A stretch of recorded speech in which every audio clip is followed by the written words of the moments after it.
Ladies Review.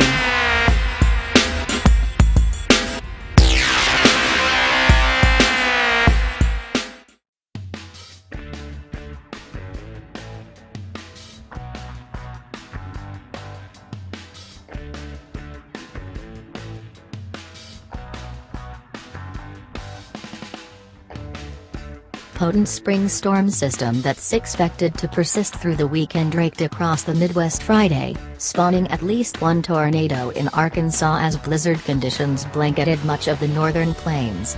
Portions of Nebraska, South Dakota, Iowa, Minnesota, Wisconsin and Michigan could see close to a foot of snow, the National Weather Service said. A tornado ripped through the tiny Ozark Mountain town of Mountainburg, Arkansas, injuring at least 4 people and causing widespread damage Friday afternoon.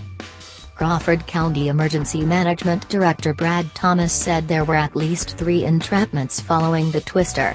He said he did not know the condition of the 4 people hospitalized.